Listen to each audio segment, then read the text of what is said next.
un llamado a la reflexión.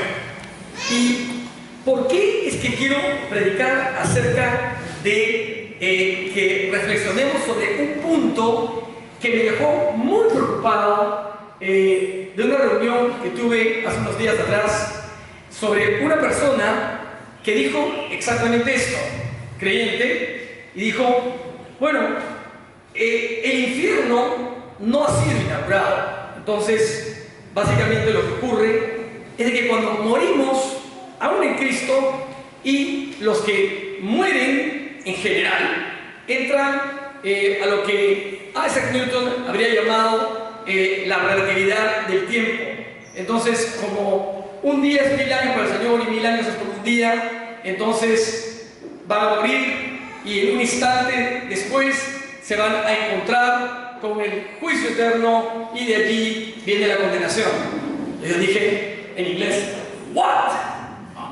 No es así, ¿verdad? Porque estaríamos enfrentándonos a una situación que, para empezar, no tiene nada que ver con la relatividad del tiempo, no tiene definitivamente nada que ver con Newton y tiene más que ver con cuestiones de fe y de la palabra de Dios y además de cosas que Jesús dijo que acontecerían y que ocurrirían. Hermanos, si esto es básico para poder entender nuestra salvación y además, ¿a quién le hemos creído? Porque yo refuté esto y dijo, no, pero yo estaba en una de las iglesias más representativas y me han dicho eso y eso lo he escuchado siendo predicado desde un púlpito. Bueno, yo no sé dónde habrá sido eso, pero esto es lo que yo aprendí en el seminario y además lo que creo que es lo que la palabra de Dios dice. Lo que ocurre es que hay una confusión entre lo que va a ocurrir después de que muramos en Cristo o sin Cristo y lo que va a pasar cuando Jesús venga nuevamente. Como alguien gritó por allá, Cristo viene pronto y yo creo en eso. Además, dice que luego que el Señor venga y destruya a Satanás completamente, porque el diablo está vencido, fue vencido en la cruz, pero él no se la quiere creer. Entonces sigue aquí fastidiando, molestando, atormentando y tratando de hacer de las suyas. Y muchos le creen y muchos están como jugándole el juego a Satanás. Pero él es un ser poderoso, pero vencido en la cruz. ¿Por quién? Por Cristo Jesús. Amén. ¿Ok? Y es así como cuando el Señor en la cruz, cuando derramó su sangre, expió nuestros pecados, el velo del templo fue rasgado y tenemos todos acceso a Dios a través de su Hijo Jesucristo. Es también verdad absoluta que los que están en Cristo han hallado vida eterna. Amén. Y los que mueren sin Cristo han entonces también sido condenados. Y el Señor nos dice en su palabra, además, que aquellos que han creído en Él se han salvado, pero aquellos que no han creído, dice la palabra, ya han sido condenados por no creer. Y si mueren sin creer en Jesucristo, el Hijo de Dios, van a condenarse. Pero, entonces viene la parte en donde, ¿qué pasa? ¿Ok? Bueno, ustedes recordarán aquel pasaje de Lucas capítulo 16. Lucas 16. Lázaro, ¿recuerdan? No Lázaro el resucitado, Lázaro el mendigo, el pobre. ¿Recuerdan? ¿Ok? Y el hombre rico, entonces dice que este Lázaro era un mendigo y que el rico lo despreciaba, pero murieron ambos. Y el mendigo, que creía en Dios, que era un hombre temeroso de Dios, fue al paraíso ¿no? Que lo llaman aquí en Lucas, el capítulo 16, el seno de Abraham, ¿verdad? Y por ponerle una palabra para que se pudiera entender, y dice que el rico fue al lugar del tormento, y era tanto el tormento del rico Lázaro. Decía, oh, permíteme, Dios, que venga Lázaro y por lo menos moje con su dedo mi lengua para saciar mi sed. Versículo 24 dice, entonces él dando voces dijo, Padre Abraham, ten misericordia de mí y envía a Lázaro para que moje la punta de su dedo en agua, la punta de su dedo en agua, ¿ok? Y refresque mi lengua. ¿Por qué dice? Porque soy, aquí viene la palabra, atormentado en esta llama. ¿Ok? Bueno, acá tiene mucho que ver con la idea judía de lo que era el lugar del tormento. Y lo que ha pasado es de que a través del tiempo nos hemos como hecho la idea de este infierno dantesco, ¿no? Que no tiene nada que ver con lo que en realidad la palabra de Dios se refiere a el lugar de tormento, que es el infierno, pero no el lago de fuego del que habla el Señor cuando ya juzgue a todos, porque todos los que hemos creído y los que no hemos creído, sin excepción, vamos a pasar por el juicio divino. Entonces recuerde esto, y usted va a ser juzgado por todo lo que haya hecho, bueno o malo. No me pregunte cómo va a ser eso, cuánto va a durar, cómo será, pero creo que va a ser bastante, como dirían los abogados, sumario, ¿ok? Muy expedito e inmediato. Entonces, los que se hayan salvado y estén gozando ya de la presencia del Señor, van a ser confirmados en su salvación y van a ir a recibir los diferentes premios y van a ser otorgados las diferentes premiaciones y coronas que el Señor tiene para aquellos que hayan creído en Él. Y los que hayan sido condenados, entonces van a ir a ser destruidos en el lago de fuego que arde por la eternidad. La pregunta es, para contestarle a esta persona que decía, no, yo he sido enseñado que vamos a entrar en un sueño profundo y que ahí vamos a ser despertados para recién inaugurar el infierno. Miren, lo que dice aquí es que vas desde que mueres sin Cristo, rechazando al Hijo de Dios, el Salvador, va a empezar ya el tormento. Amén. No vas a esperar durmiendo bonito hasta que seas despertado. Vas a entrar, para ponerlo en palabras un poquito más entendibles y legales, y además está todos los días en la televisión y lo escuchamos a cada rato. Me decía, pero dame un ejemplo. No sé, sería un poquito como estas cosas que se hacen ahora, que se pone prisión preventiva, ¿no? Para ser después juzgado y condenado. O sea, en realidad, al rechazar a Cristo, el Hijo de Dios, ya te has condenado, pero vas a ir al juicio a ser señalado por tu condena y ir al lago de fuego. ¿Ok? Pero el tormento va a ser inmediatamente después de que mueras. Igual como el que muera en Cristo va inmediatamente a entrar al gozo de su Señor. ¿Y por qué estoy seguro de esto? Porque también hubo un momento en que hubo una pequeña refutación, y creo que esto está en Lucas 23, que dice así, y esto lo dijo el Señor, y fue inmediato. Dijo al llamado ladrón bueno, recuerdan ustedes los dos otros que estaban al lado de Jesús en la cruz, uno que se burlaba de Jesús y decía, bueno, si tan poderoso eres, bájate de la cruz pues y sálvate, y sálvanos a todos también de paso. Entonces el otro le responde esto y le dice, ¿no temes tú a Dios? ¿Aún están en la misma condenación? Y nosotros a la verdad justamente padecemos, porque recibimos lo que merecemos de acuerdo a nuestros hechos. Mas este hombre ningún mal ha hecho. Y dijo entonces a Jesús, Señor, acuérdate de mí cuando vengas a tu reino. Y Jesús, ¿qué le respondió? De cierto te digo que hoy estarás conmigo, ¿dónde? En el paraíso. Hermanos, si usted muere en Cristo, usted va a ir al paraíso, a la gloria de Dios. El que muera sin Cristo va a ir a ser atormentado. Si le quieres llamar a eso el infierno no inaugurado, no sé, llámalo como quieras, pero sin Cristo vas a ir al tormento y después al lago de fuego, seas juzgado. Entonces, pongamos las cosas en el orden correcto para que no seamos confundidos. Es aquí donde se decide, y es ahora y hoy donde se toma la decisión. ¿Ok? Por eso es que tenemos que ser claros. De lo contrario, la gente empieza a decir, no, pues si Dios es bueno, y Dios, la típica que yo escucho es, Jesús no ha venido a condenar, Jesús ha venido a salvar. Claro que sí que ha venido Jesús a salvar, pero aquel que no cree en Él se va a condenar.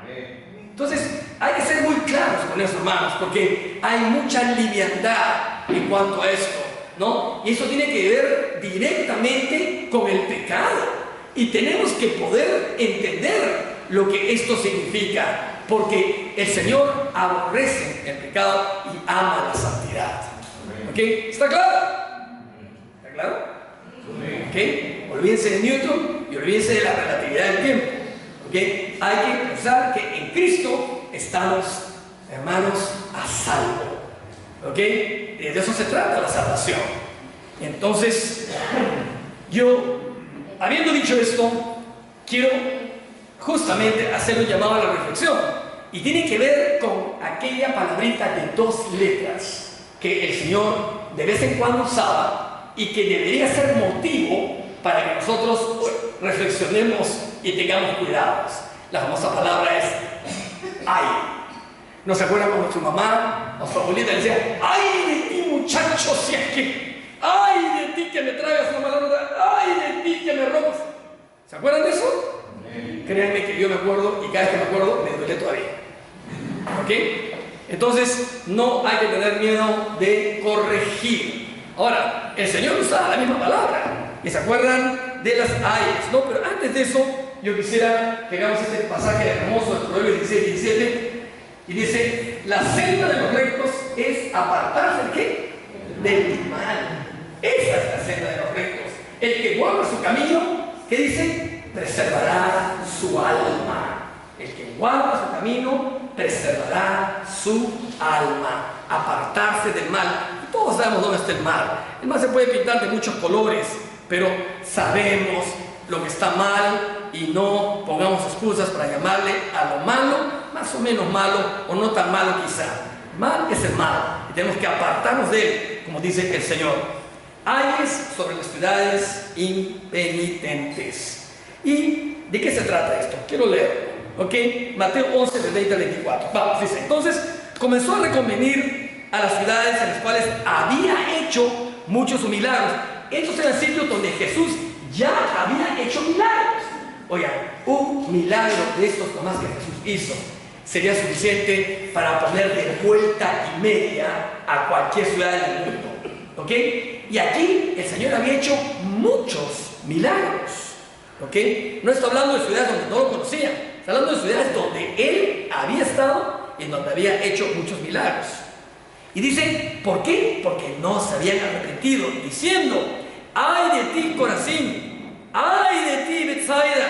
Porque si en Tiro y en Sidón se hubieran hecho los milagros que han sido hechos en vosotras, tiempo a que se hubieran arrepentido en silicio y en ceniza. Por tanto os digo que en el día del juicio será más tolerable el castigo para Tiro y Sidón que para vosotras. Y tú, Capernaum, la tercera, Corazín, Betsaida y Capernaum, que eres levantada hasta el cielo, hasta el Hades serás abatida, porque si en Sodoma se hubieran hecho los milagros que han sido hechos en ti, habría permanecido hasta el día de hoy. Y eso dice Jesús. Sodoma, ustedes han ido a sacar Sodoma y Gomorra, como el Señor la destruyó con fuego y azufre. Y Sodoma estaba perdida completamente. No había manera de salvarla. Abraham fue y le suplicó al Señor, Señor, si hubiera un justo, no la destruiría, le dijo Abraham. Pero no había uno solo. Y el Señor la destruyó, ¿no? Imagínense, hablando de Capernaum, dice, si hubieran hecho los milagros que han sido hechos en ti, habrían permanecido hasta el día de hoy. ¿Cuántos milagros se hicieron en Capernaum? ¿Recuerdan? Por tanto os digo que en el día del juicio, volvemos a la palabrita, juicio, será más tolerable el castigo para la tierra de Sodoma que para ti. Son palabras muy fuertes, ¿no? Y ahí empiezan los ayes, ¿no? Ay de ti, ay de ti, ay de ti. Yo, leyendo esto y preparando esta palabra, pensaba en mí mismo. Y yo mismo me hacía la pregunta, ay de mí, en realidad, ¿cómo camino? Debo reflexionar acerca de aquellas cosas que el Señor ha hecho en mi vida y permanecer en Cristo como Él quiere que yo permanezca en Él, ¿verdad? Porque el Señor, hermanos, quiere que le alabemos, le adoremos, que permanezcamos en Él, que no nos alejemos, que no nos apartemos, que le reconozcamos, que le agradezcamos. Muchas veces nos olvidamos de agradecerle al Señor, de darle gracias por las cosas que Él ha hecho en nuestras vidas, que son tan evidentes, tan reales, tan genuinas. Y pasa el tiempo y pasan los días, hemos visto el milagro y hemos visto su obrar, su actuar, y no agradecemos al Señor. Ahora, cuando el Señor habla acerca de Corazín y Betsaida y de Capernaum y de la cantidad de milagros que se hicieron allí, yo pienso en realidad en lo que dice aquí ahora. Se ve pues que al censurar a estas tres ciudades, Jesús encontró su atención en una zona pequeña, muy pequeñita. Podría haber ido a sitios más grandes, pero una zona pequeña alrededor de su centro de actividades en Galilea. Y podemos ver aquí las cosas que Jesús hizo, ¿no? Mateo 4:13, rápidamente, vamos a ver cosas que son muy conocidas por nosotros y que vamos a reconocerlas y recordarlas inmediatamente. 4, Mateo, versículo 13, ¿qué nos dice? Nos dice así: y dejando Nazaret, vino y dice, y habitó en Capernaum. Aquí está, ciudad marítima en los confines de Zabulón y de Neftalí. Jesús no es que pasó por ahí, habitó allí para conocer a la gente, para vivir con ellos, para verlos, observarlos, estar con ellos, compartir, convivir con ellos. O sea, cuando el Señor habla acerca de los ayes, habla con conocimiento de causa, no con juicio. Habla porque conocía, que habitó en ese lugar. Marcos, un evangelio más adelante, 2:1, ¿qué nos dice? Marcos capítulo 2, versículo 1. Después de algunos días entró otra vez, ¿dónde? En Capernaum, y se oyó que estaba en casa. Estoy viendo versículos que están diciendo lo que estamos hablando, ¿ok? Y Lucas 4, allí, Lucas 4, versículo 31, otro versículo que nos ayuda a entender qué estaba pasando. Y dice que, y descendió ¿a dónde? A Capernaum, ciudad de Galilea, y les enseñaba los sábados. Jesús no se escondía, iba a las sinagogas y enseñaba allí, y se maravillaban de su doctrina, porque su palabra era con autoridad.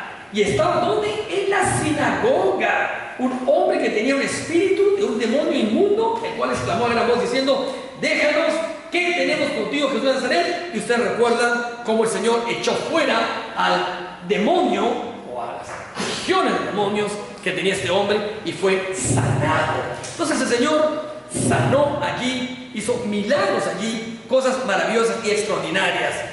¿Ok? Ahora, ¿por qué pronunció ayes Jesús sobre aquellas ciudades? ¿Por qué? ¿Por qué si tantos milagros habían visto? ¿Por qué si tantas cosas extraordinarias había hecho el Señor allí? El Señor les recriminó: ay de ustedes que han visto todas estas cosas, que han sido testigos de todas estas cosas, y aún, ¿qué pasaba? No creían. No creían. ¿Qué tenía que hacer el Señor? ¿Y cuántas veces les dijo lo demás? ¿Han creído por qué? ¿Porque les he dado de comer? ¿Han creído porque he hecho milagros? Bienaventurado el que cree sin haber visto. Hermanos, por eso cuando de repente decimos cosas como: yo quiero ver un milagro, ¿es porque realmente queremos ver un milagro? ¿O es porque eso nos daría una ayudadita en poder creer más en el Señor? Bueno, tú tienes que creer porque así lo dice la palabra, en fe, en fe, sabiendo que Dios es poderoso para hacer las cosas mucho más abundantemente de lo que pensamos o entendemos. Parece que nuestro entendimiento, nuestra mente nos juega un truco, ¿ok? Y nos hace querer ver y querer tocar y querer probar y querer sentir y poder entonces ya decir, ok, ahora creo. Y es lo que pasaba con Tomás. ¿Cuál fue su conversación con los demás apóstoles antes de que el Señor entrara por la puerta y le dijera, ven aquí Tomás, ahora mete tu dedo en mis llagas, aquí y en mi costado?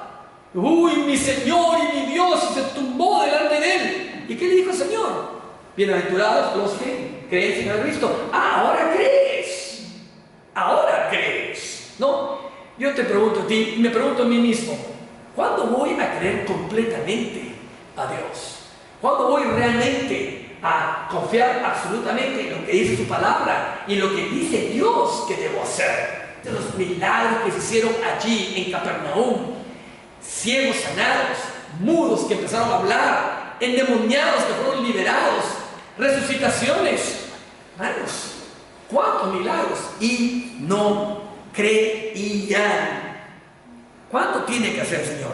Pasó mucho tiempo con sus apóstoles en aquella zona, ejecutó muchas obras poderosas cerca de Bethsaida, hizo que un ciego viera, alimentó a 5,000 personas milagrosamente con un manojo de panes y pescados, y 5,000 se alimentaron sin tomar en cuenta mujeres y niños. ¿Qué más podía hacer? Por eso bien Jesús les dijo cuando lo persiguieron al otro lado del lago y habían venido por multitudes, y Jesús les dice, ¿por qué han venido ustedes? ¿Porque les di de comer? ¿Por eso han venido, por eso me buscan? Y empezó inmediatamente el juicio de ellos contra Jesús, ¿verdad? Mucha gente cree que puede venir al Señor y pretende encontrar en Él una especie de chamán, una especie de milagrero, o no sé, una patita de conejo, ¿no? Un amuleto de la buena suerte, ¿no? Le voy a poner este sticker a mi auto o este pescadito porque me va a dar buena suerte, ¿no? No tiene nada que ver con suerte. El Señor aborrece esas cosas, hermanos. Tiene que ver con creerle al Señor, con creerle, nada más. De lo contrario van a empezar los ayes. Ay de ti que estés creyendo este tipo de cosas, ay de ti que estés aprendiendo lo equivocado, ay de ti que estés tratando de razonar la fe y la gracia. Tenemos que simplemente aceptarla y creerle al Señor. Ahí están los versículos de estos acontecimientos, por si acaso, para que tomen nota acerca de ellos. No los voy a leer, pero entre los milagros que efectuó en Capernaum o cerca de allí, estuvo el curar desde lejos a un muchacho enfermo, ¿recuerdan? Sanar a un endemoniado, hacer un paralítico caminar y resucitar a la hija de un funcionario de la sinagoga local. Este de aquí, muy interesante, un funcionario de la sinagoga local. Fue allí mismo donde quisieron desbarrancarlo y matarlo. También el Señor sanó a este funcionario de la sinagoga local. No quiero leer el pasaje porque ustedes lo conocen, ¿no? Y el Señor desde lejos lo sanó. Cuando el hombre llegó a su casa, su hijo estaba sano y se estaba muriendo. Hermanos, el Señor tenía que dar la palabra simplemente y ocurría el milagro. Podemos llegar a creer nosotros en esa magnitud hasta ese punto, porque esto es lo que el Señor quiere que nosotros hagamos. Pero habiendo dicho esto y creyendo realmente que tenemos que aferrarnos al Señor, que tenemos que confiar en Él, que tenemos que creerle a Él y su poder, hermanos, el Señor es poderoso, el Señor es bueno y todo misericordioso. Que la Biblia no nos dice también sobre el otro punto, específicamente acerca de las obras que se vinculan con Corazín, porque menciona a Corazín, también indica que Jesús ejecutó milagros allí también, o cerca de allí, en el sector de Galilea. Sin embargo, la gente no quiso arrepentirse. Ya lo mencioné, no creían, no querían arrepentirse, ni poner fe en Él como Mesías, que tenía respaldo de Dios. La pregunta es, nuevamente, ¿por qué? ¿Por qué pasaba esto? Y yo creo que la respuesta es esta. No buscaban al sanador, buscaban las sanidades. No buscaban al proveedor de todo, buscaban al que les podía proveer en ese momento y saciar su hambre, su sed. Pero, hermanos, la sed espiritual, el hambre espiritual, no puede ser algo que se sacie un domingo, o con una enseñanza, con una clase, con una reunión de damas, o reunión de varones, o una reunión de jóvenes. La sed espiritual es insaciable. Amén. El hambre espiritual es insaciable y tiene que estar en nosotros siempre. Y el Señor sabe que eso es así. Hermanos, y no es algo que es necesariamente algo que podemos señalarlo exclusivamente a los creyentes. El mundo entero tiene necesidad de Dios y requiere a Dios. Lo tienen en ellos. ¿Por qué? Porque somos hechos a imagen y semejanza de Dios. El hombre, en su naturaleza, tiene sembrado en él la necesidad de buscar a Dios. Dios nos ha creado, se podría decir, si hablamos electrónicamente, con un chip ahí dentro que necesita buscar a Dios. Y por eso que vemos que algunos buscan en estas cosas, otros buscan en otras cosas, otros buscan más por allá. Pero ¿por qué mucha gente así está buscando en otras partes y no en la iglesia de Jesucristo? Porque la iglesia de Jesucristo, ¿no?, en los más de 2000 años de historia de la iglesia, lamentablemente ha fallado tanto. Y no por la iglesia, sino por los hombres dentro de la iglesia. Ahí donde metes al hombre, allí van a haber problemas. Por eso que tenemos que andar con cuidado. Y tenemos que enseñar con cuidado. Y tenemos que ser testimonio genuino, fidedigno, real del amor de Dios, de su paz. Y nos cuesta tanto. Me cuesta a mí muchísimo. Seguro a ti también. Pero el Señor nos invita a que pongamos nuestras cargas sobre Él. Hermano mío, hermana mía, no podemos contarnos cuentos. La vida cristiana es difícil, ¿ok? No es fácil ser un creyente.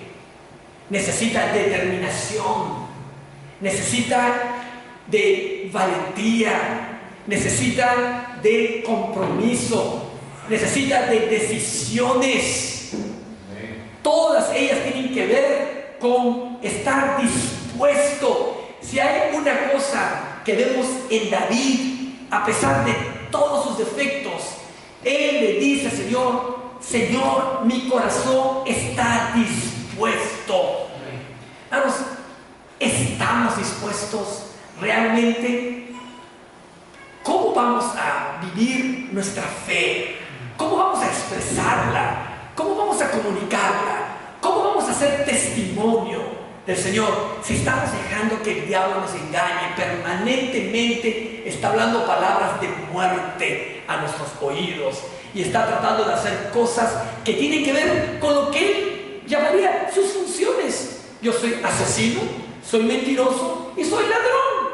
Entonces yo he venido a matar, a robar y a destruir. A eso he venido, dice él. Soy el príncipe de eso. Me identifico con esas cosas. Pero el Señor Jesús dice: y yo he venido para que tengas vida y vida en abundancia. Amén. Para que puedas asirte de mí y en mí estar seguro. Pero el Señor quiere que vengamos a Él para que en Él podamos encontrar la paz que Él quiere darnos y también vivir de acuerdo a sus preceptos y ordenanzas. El Señor no nos ha llamado a pasar por esa puerta y vivir en Él como querramos, sino vivir en Él de acuerdo a su señorío. ¿Ok? Él es el Señor. Y si Él es el Señor, y lo invitamos a ser Señor de nuestras vidas, ¿qué somos nosotros? Siervos y siervas. En otras palabras, la palabra que realmente quiere decir esto es esclavo. Ahora imaginen esa esclavitud. Usted como creyente en Cristo, ¿se siente un esclavo? Como los esclavos que andaban con cadenas y aprisionados y no tenían libertad. No, dice que en Cristo somos verdaderamente libres, pero no dejamos de ser siervos. Entonces, no podemos llamarle a una cosa otra cosa, ¿ok? Y no podemos decir, no, como el Señor nos ama, entonces Él nos va a permitir todo, ¿no? Y el diablo, eso es lo que quiere que nosotros creamos.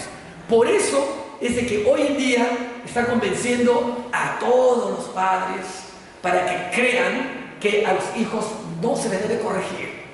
Ustedes se dan cuenta que eso es algo que cada vez se impone más, ¿no? No se les debe corregir, no se les debe llamar la atención.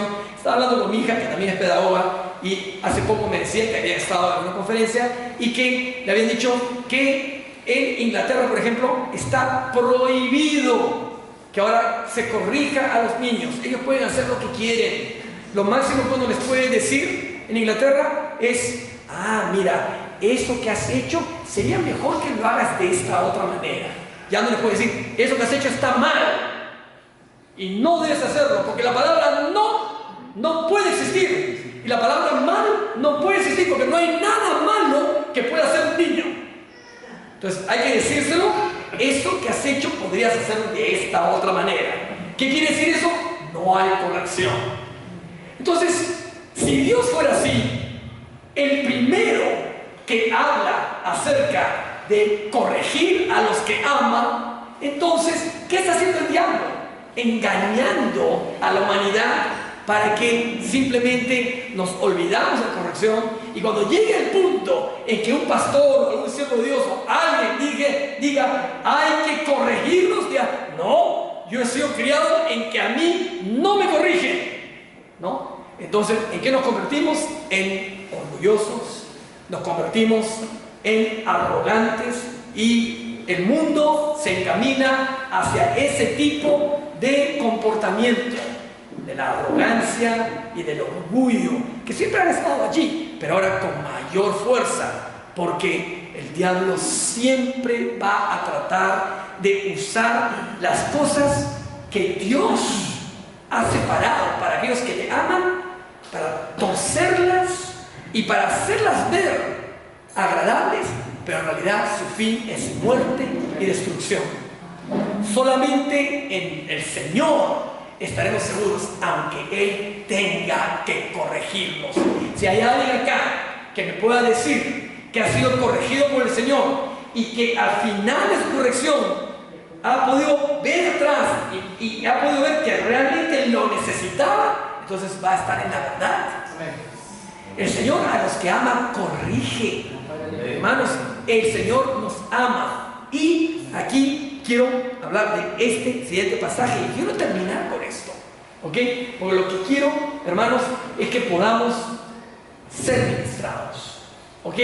Porque lo que siento es que hay mucha gente que está muy cargada y que necesitan descansar en el Señor, cargados tal vez por su propia culpa, por nuestra propia falta, por alejarnos del Señor, por no querer hacer las cosas que Él quiere que hagamos. Entonces estamos batallando con Dios, estamos luchando con Él, estamos queriendo decirle a Él cómo hacer las cosas, cuando Él dice, no es por ese camino, si vas por ahí te vas a estrellar, y nos estrellamos, ¿no?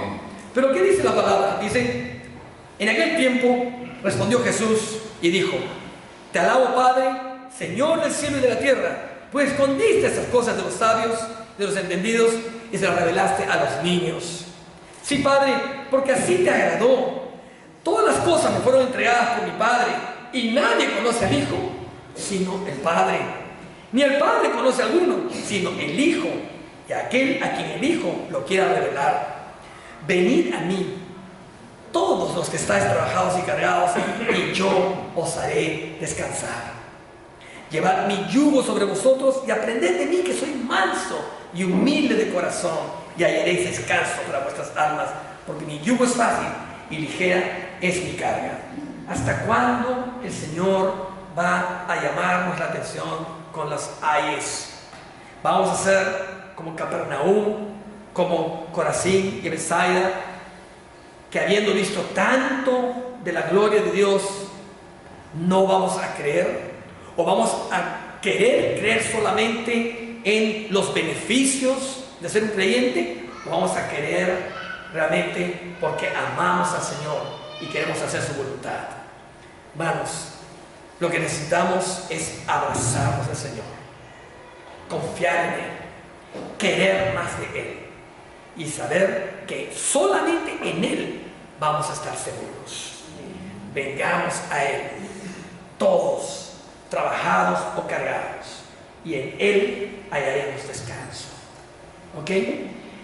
Vamos a confiar en el Señor, vamos a creer en Él, vamos a poner toda nuestra esperanza y nuestra fe en Él. Yo no sé qué esté pasando en tu vida hoy, no sé qué estarás necesitando. Tal vez puedes ser alguien muy bendecido que diga: en este momento de mi vida todo está bien. Pues difícilmente alguien puede decir todo está bien, ¿no? Realmente cargamos todo un bagaje de necesidades y situaciones que tienen que ver con lo que hacemos y las llamadas de atención que Dios necesita darnos. Tal vez si Él estuviera aquí, nos diría a la cara: ay de ti, Carlos, ay de ti, Miguel, ay de ti, Felipe, ay de ti, Juan, ¿no? Entonces tendríamos que decir: Señor, quiero corregir eso, quiero cambiar eso, quiero venir a ti porque necesito descansar en ti, Señor. Dejar de correr, dejar de escondernos, dejar de temer, dejar de alejarnos y venir al Señor y descansar en Él.